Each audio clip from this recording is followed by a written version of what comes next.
बिस्मिल्लाहिर्रहमानिर्रहीम, अस्सलाम वालेकुम। मैं हूँ ईसा नकवी, मेरे साथ मौजूद हैं अदील सरफराज और बशारत राजा साहब। 4 सितंबर का सूरज ग़रूब होने वाला है। हम इस वक्त सुप्रीम कोर्ट ऑफ पाकिस्तान के अक़बी हिस्से में मौजूद हैं और इस वीडियो में हम बात करेंगे कि 4 सितंबर के ढलते साए सुप्रीम कोर्ट ऑफ पाकिस्तान में क्या कहानी सुना रहे हैं। ठीक 5 दिन के बाद नया अदालती साल शुरू होने वाला है और बावजूद इसके कि वज़ीर कानून आज़म नज़ीर तारड़ वो ये कह चुके हैं कि बहस ख़त्म कर दें, कोई पैकेज नहीं आ रहा, कोई एक्सटेंशन नहीं हो रही, ये बहस अभी भी मौजूद है। सुप्रीम कोर्ट के बामोदर इस हवाले से क्या कहते हैं, इसके ऊपर बात करेंगे। नए अदालती साल के हवाले से और आने वाले दिनों में जो सुप्रीम कोर्ट ऑफ पाकिस्तान है वहाँ पर आपको मालूम है कि सुप्रीम कोर्ट में जो कुछ हो रहा है वो इस वक्त बराह रास्त पाकिस्तान के सियासी मंजरनामे के साथ जुड़ा हुआ है। तो जाते जाते काजी साहब या रुकते रुकते काजी साहब अगले तकरीबन सवा माह में क्या क्या कुछ होना है। बशारत राजा साहब, बहस ख़त्म हो गई? नहीं, बिस्मिल्लाहिर्रहमानिर्रहीम। बहुत शुक्रिया नकवी साहब। मैं जनाब एहतराम के साथ आपसे और अदील सरफराज साहब से, ये जाते जाते वाली कहानी, रुकते रुकते वाली कहानी, जाते जाते वाली कहानी। कल आपने अरफान सिद्दीकी साहब का वो पहली 2 लाइनों पर एक कॉलम लिखा हुआ था, पहली 2 लाइन्स मैं पढ़ कर सुनाता हूँ, जिसमें उन्होंने लिखा कि जस्टिस मंसूर शाह पाकिस्तानी अदलिया के तारीख एक मोतबर जज हैं और वो अगले माह चीफ जस्टिस ऑफ पाकिस्तान का हल्फ उठा रहे हैं। ये कल उन्होंने लफ्ज़ लिखा हुआ। ये 2 पल में क्या माजरा हो गया कि जंगल का जंगल हरा हो गया। वो जो बेज़मीरों का टोले का सरगना करार दिया गया था, वो जिसको ये कहा गया था कि इनको आहनी हाथों से निमटना है, वो जिसको कहा गया था कि इसने आइन रीराइट कर दिया है, उन्हीं के बारे में लिखा है। जी, उन्हीं के बारे में लिखा है और उन्होंने पूरा मजमून उस पर बांधा है, उनकी तारीफ़ और तौसीफ़ में। और आपको ये पता है कि जस्टिस मंसूर शाह आजकल जो है वो अमेरिका मुख्तलिफ यूनिवर्सिटीज़ में लेक्चर डिलीवर कर रहे हैं, वहाँ गए हुए हैं और 12 सितंबर को उनकी वापसी है। ये कहा गया था कि वो 9 सितंबर को जो अदालती साल की जो कार्रवाई फुल कोर्ट हो रही है वो उससे पहले आ जाएं और उसमें शिरकत करें, लेकिन उन्होंने वो अपना तमाम हिसाब किताब लगाया और 12 सितंबर को वो वापस इस्लामाबाद आ रहे हैं और 13 सितंबर को वो सुप्रीम कोर्ट में आएंगे और 16 सितंबर को। उसके बाद एक और बात, आज मौलाना फजल रहमान ने भी कौमी असम्बली में बड़ी धुआंधार तकरीर की है। उन्होंने कहा कि हम किसी ऐसी जो आईनी अमेंडमेंट है जो आवाम की ख्वाहिशात के मुताबिक ना हो, हम उसका हिस्सा नहीं बनेंगे।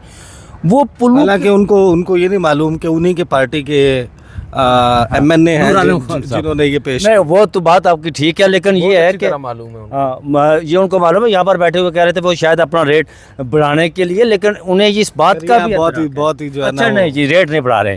अच्छा, उन्हें इस बात का अदराक है पूरी तरह नकवी साहब कि इमरान खान ने जो सियासत के कुछ पैरामीटर सेट किए हैं ना, उन्हें इस बात का अदराक है कि अगर मैं किसी के कहने पर अगर मैं चलूँगा या मैं उस रास्ते पर चलूँगा तो फिर मेरी सियासत जो है ना वो पाकिस्तान में बाकी नहीं रहेगी।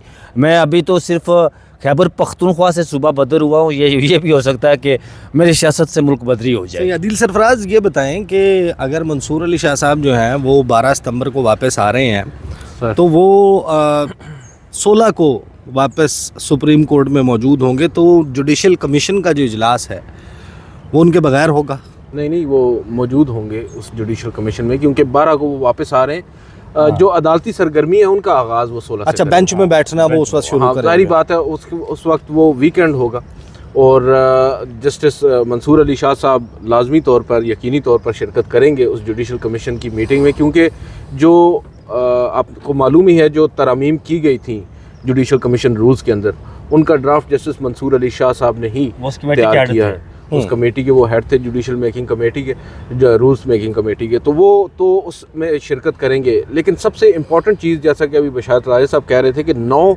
सितंबर नए अदालती साल का आगाज़, और आपको मालूम है ये एक रिवायत है कि फुल कोर्ट रेफरेंस होता है। तमाम जजेस साहिबान जो हैं वो कमरा अदालत नंबर 1 में बैठते हैं।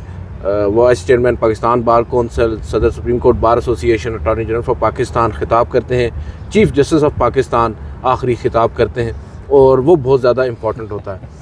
आपको याद होगा इनका कहते हुए मुस्कुराहट इनके चेहरे पर। नहीं, एक खिताब आखिरी और नहीं, वो तो अलविदाई होंगे ना, वो अलविदाई रेफरेंस से भी खिताब करेंगे अगर वो लेंगे, क्योंकि बंदियाल साहब ने तो वो भी नहीं लिया था। अब काजी साहब के हवाले से ये कहा जा रहा है, आज मैं और असनात मलिक बैठे थे, बात हो रही थी कि जो फुल कोर्ट रेफरेंस होता है ना नए अदालती साल का, उसमें चीफ जस्टिस साहब का असूली तौर पर यह तरीक़ाकार होता है कि आइंदा आने वाले साल में उनकी प्रायोरिटीज़ क्या हैं उसके ऊपर बात होती है, और जो माजी में गुज़श्ता एक साल के दौरान उनके अदालत में हुआ उसके ऊपर बात होती है। लेकिन हमने देखा कि मोस्टली जजेस साहिबान बिलखसूस चीफ जस्टिस अपने साथ दीगर जजेस साहिबान के रवैये को भी वहाँ पर डिस्कस करते हैं।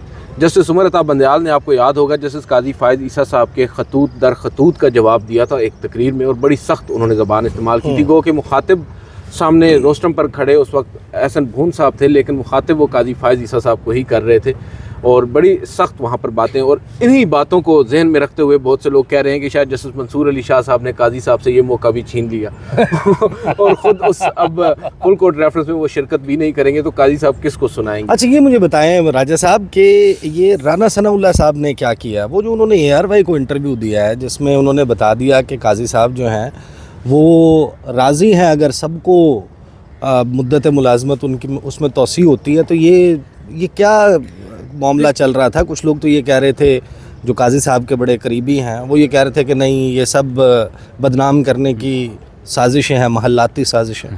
नहीं, ये तो बात ठीक है। मैं जो राना सनाउल्लाह साहब ने बात की, यहाँ पर दो तरह के जो आप कह सकते हैं कि यहाँ पर खड़े, वो सामने खड़े जो हमारे वज़ीर कानून हैं आज़मजीद तारड़ साहब, उनसे मैंने पूछा था तो उन्होंने कहा था जी कि हम आईनी अमेंडमेंट ला रहे हैं ये, लेकिन ये बात उन्होंने अप्रैल में की थी, मखसूस नशिस्तों के फैसले से कबल ये बात उन्होंने की थी। मैं और जुल्करनैन भी और आप भी में की खड़े थे उधर। तो फिर जब ये मामला सारा नहीं हुआ, मखसूस नशिस्तों का फैसला आया, तो उसके बाद फिर वो आप रोज़ाना की बुनियादों पर वो कभी एक जगह प्रेस कॉन्फ्रेंस कर रहे होते हैं, कभी किसी सेमिनार से खिताब कर रहे होते हैं कि काजी साहब ने इनकार कर दिया। लेकिन ये बात अज़रुमन शम्स है, ये हकीकत है कि काजी साहब कहते थे कि अच्छा, वो अगर आप मुद्दत मुलाज़मत में तोसी की बात करते तो जो राना सनाउल्लाह ने बात की है ना, वही बात उनकी मर्ज़ी और मंशा थी काजी साहब की। मेरे ये कंधे जो है ना, इन पर ये बात ना आए कि मैंने अपने लिए जो है ना वो आइन से हट कर अपने लिए मैं मुद्दत मुलाज़मत तोसी ली। आप ऐसा करें कि तमाम जजेस की उम्र बढ़ने का अगर वो करते हैं तो फिर ठीक हो जाएगा। ये राना सनाउल्लाह साहब ने बात की। लेकिन यहाँ पर जो बात सामने आ रही है, आपके रात के प्रोग्राम का वो बड़े क्लिप वायरल हो रहे हैं जिसमें ख्वाजा आसफ़ साहब के हवाले से भी बातचीत हो रही है। ख्वाजा आसफ़ साहब कुछ कहते हैं और राना सनाउल्लाह साहब कुछ कहते हैं। ये कहा जा रहा है कि मियाँ मोहम्मद नवाज शरीफ जो जाली, जिन्हें मंसूर अल-हाज बनाया गया था और जिन्हें जाली मार्टिन लूथर किंग बनाया गया था, वो ये कह रहे हैं जनाब कि उन्होंने दो बंदे रखे हुए, दो ग्रुप रखे हुए नून लीग के अंदर। एक को लीड कर रहे राना सनाउल्लाह और एक को लीड कर रहे ख्वाजा। से बड़े लीथल हैं अपने तब से ख्वाजा आसफ़ साहब जो जीता वही सिकंदर। लेकिन जीत किसकी होगी? जीत मेरे ख्याल में आइन और कानून की होगी। मैं पहले दिन से आपके साथ में हमेशा भी लग करता हूँ। ये जुड़वा जो इमारत है सुप्रीम कोर्ट ऑफ पाकिस्तान की, एक तरफ ये जो हमारी लेफ़्ट साइड बनती है, यहाँ पे PM सेक्रेटेरिएट है, इसकी बैक साइड के ऊपर सुप्रीम कोर्ट के दूसरी जानिब जो है वो पार्लियामेंट हाउस है। वहाँ पर तो लगता है कि अब वो नंबर ही नहीं है, ना नौमन तेल होगा, ना राधा नाचेगी। ये बताएं कि जो बाकी मांदा वक्त है इसमें क्या एक्सपेक्ट किया जाए, कौन से केसेस, कौन से फ़ैसले, और ये तहरीरी फ़ैसला आखिर मखसूस नशिस्तों का कब आएगा? सर देखें, एक तो बड़ी आज अनप्रेसिडेंटेड किस्म की बात हुई है सुप्रीम कोर्ट में। मुझे तवील अरसा हो चुका है इसको कवर करते हुए, मगर आज तक हमने रूटीन में जो बेंचेस हैं उनको अगर तश्कील पाते देखा है तो वो 3 रुकनी बेंच होता है ज़्यादा से ज़्यादा, या 2 रुकनी बेंच होता है। अब जो नेक्स्ट वीक का रोस्टर सामने आया है उसमें चीफ जस्टिस काजी फ़ायद ईसा साहब का 4 रुकनी बेंच है, जिसको अमूमन हम लार्जर बेंच कहते हैं, और वो रूटीन का बेंच है। उसके साथ लार्जर बेंच भी नहीं लिखा, स्पेशल बेंच भी नहीं लिखा, और 6 नए बेंचेस बनाए गए हैं, और 18 जजेस साहिबान जो हैं वो आइंदा हफ्ते तमाम बेंचेस में बैठेंगे, माँ सिवाय एक जस्टिस मंसूर अली शाह, वो उस बेंच किसी जी वो भी वापस आ गई। वो जस्टिस जमाल खान मंदो खेल वाले बेंच में हैं जो फौजदारी जेल पिटीशन सुन रहा है। तो ओवरऑल अब जो बेंचेस की तश्कील है, फ़िल वक्त हमारे सामने ये चीज़ तो सामने नहीं आई कि कोई लार्जर बेंच है, कोई स्पेशल बेंच है, कौन सा अहम तरीन मुकदमा समाअत के लिए मुकर्रर हुआ है। मोस्ट प्रोबेबली कल, क्योंकि जुमेरात का दिन है, आपको मालूम है supreme court practice and procedure act committee का इजलास होता है। मैंने अभी मालूम करने की कोशिश की तो बताया गया कि शेड्यूल्ड तो नहीं है, लेकिन पहले भी वीडियो लिंक के ज़रिए हो जाती थी। नहीं, वो क्योंकि बताया ये जा रहा है कि अब रोस्टर तो ऑलरेडी तैयार हो चुका है, ये उसी 3 रुकनी कमेटी ने ही बनाया 6 जजेस का। लेकिन जो दीगर मुकदमात की समाअत के हवाले से मैंने जब पूछा तो बताया गया कि मुमकिन नज़र नहीं आ रहा क्योंकि जस्टिस मंसूर अली शाह अमेरिका में हैं, जस्टिस मुनीब अख्तर जो हैं वो कराची में छुट्टियों पर हैं, कराची में नहीं है गालबन, वो कहीं और हैं। तो इस वजह से हो सकता है वो इजलास कल ना हो। लेकिन सबसे इम्पॉर्टेंट चीज़ जो आपने बात की ना, नए अदालती साल के आगाज़ पर क्या कुछ हो सकता है। सर देखें, क्या हो सकता है इसके ऊपर तो बात मुश्किल है, लेकिन क्या होना चाहिए ये हम कर लेते हैं। तो उसमें सवाल ले लें फिर राजा बशारत साहब, आप हमें ये बताएं, अभी आपने तज़किरा किया, बल्कि अदील ने भी बताया कि जस्टिस मुसर्रत हिलाली जो हैं वो वापस आ रही हैं। उनका जो ऑपरेशन वगैरह था या जो प्रोसीजर था उनका मेडिकल, वो कंप्लीट हो गया और वो तवील रुखसत के बाद अब वापस आ रही हैं। काफ़ी अर्सा पहले तो सबसे अहम सवाल उनकी वापसी और बेंच में बैठने का मतलब और बेंच के लिए दस्तयाबी का मतलब, सबसे अहम सवाल ये है कि वो उस बेंच का हिस्सा थी जो 6 जजेस के ख़त के ऊपर बनाया गया था उसकी तहकीकात के लिए। नहीं, तो जो 6 जजेस का ख़त, तो उसका क्या इम्कान है? काजी साहब जो है वो अपने जजेस को, इस्लामाबाद हाई कोर्ट के जजेस को जाते जाते कोशिश करेंगे कि इंसाफ दे दें?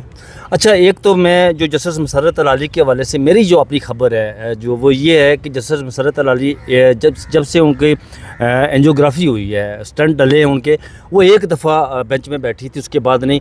वो इस पर तकरीबन तक मुझे जो बताया गया कि वो कह रही थी कि उनका जो मौक़िफ़ है कि सुनने में आया कि मैं 1-2 बेंचेस में बैठूंगी अगर मेरी सेहत ने इजाज़त दी, क्योंकि तवील बैठना पड़ता है, तो मैं इसको लेकर चलूँगी, नहीं तो वो इस पर गौर कर रही हैं, फ़िक्र कर रही हैं इस पर कि मैं नहीं मुस्ताफ़ी हो जाऊँ कबल अर्ली रिटायरमेंट, और मुमकिन है कि वो अक्टूबर से पहले वो रिटायरमेंट ले लें। मेरी खबर ये है कि वो इस पर उन्होंने उसको 70-80% अपना माइंड बना लिया है कि मैं अर्ली रिटायरमेंट ले लूँगी, क्योंकि मैं तवील बैठ कर समात नहीं कर सकती, क्योंकि उनको 3 स्टंट पड़े थे उन्होंने। नहीं देखिए, स्टंट वगैरह तो आपको याद होगा, साकिब निसार साहब को स्टंट पड़े थे, साथ ही आ गए थे कोर्ट में बैठने। लेकिन जो बात आपने की कर लिया, मेरा ख्याल अगर वो वापस आ गई हैं तो कंटिन्यू। जो बात आपने की इस्लामाबाद हाई कोर्ट के जजेस, वो उस बेंच का हिस्सा थी। सवाल तो ये था कि इंसाफ काजी साहब जाते जाते, मैं वो इस तरफ आ रहा हूँ, वो उस बेंच का हिस्सा थी।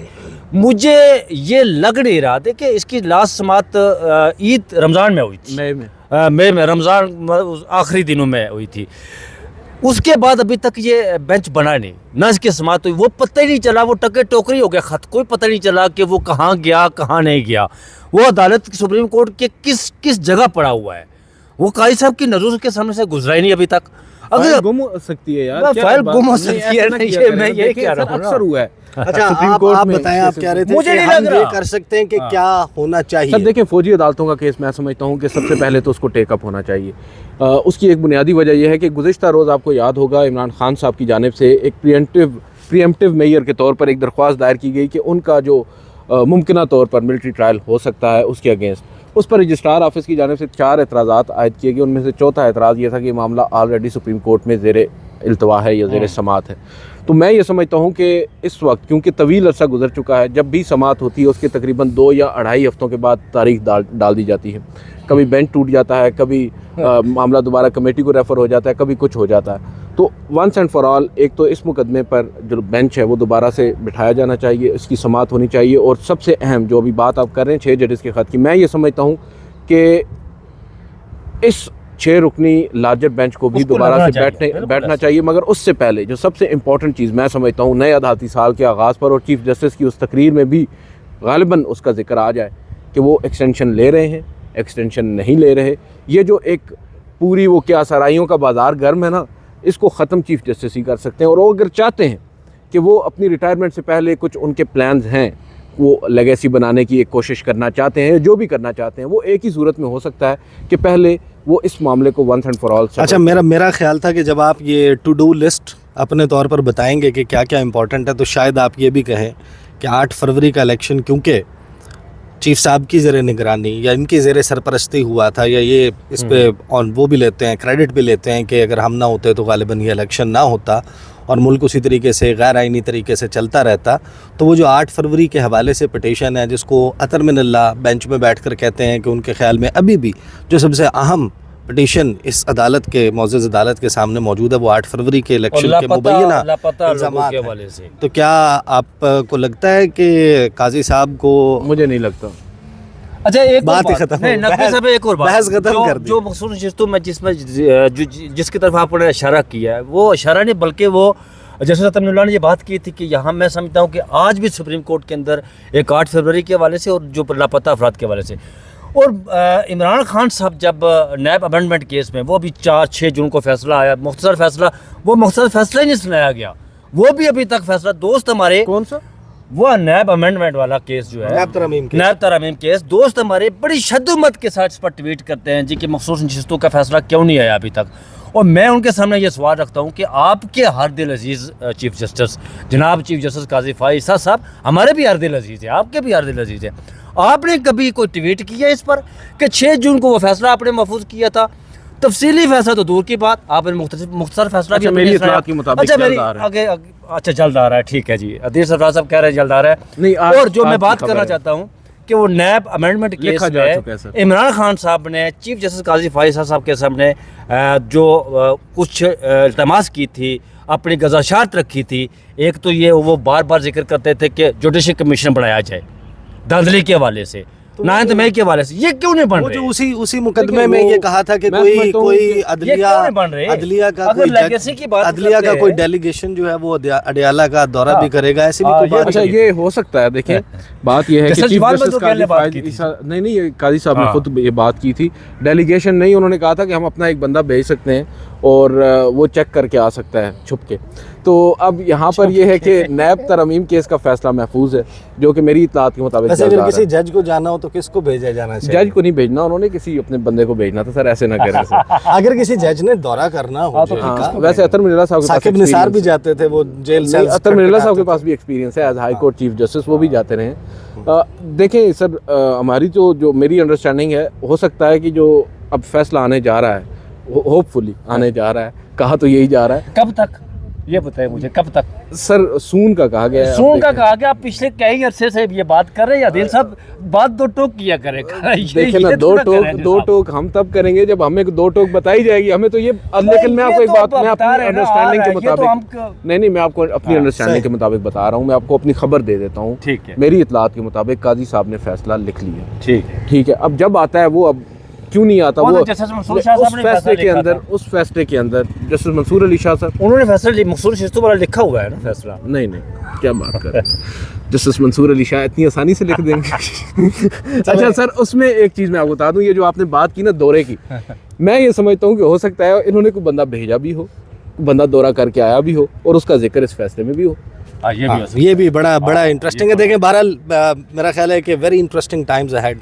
4 से 5 दिन की बात है, उसके बाद आपको एक मरतबा फिर जो अदालती मंजरनामा है, ख़ासतौर पर सुप्रीम कोर्ट ऑफ पाकिस्तान से, वैसे भी अदील सरफराज बड़े एक्टिव रहते हैं, बशारत राजा साहब आप इनको देखते रहते हैं, मुख्तलिफ वीडियोज़ में जलवा अफरोज़ होते हैं और अपने दानिश के अक्ल दानिश के मोती बिखेरते हैं। तो ये सिलसिला जो है वो अब आपको बड़ा शद्दुमत से होता हुआ दिखाई देगा। अब तक के लिए इतना ही, इजाज़त दीजिए, अल्लाह हाफ़िज़।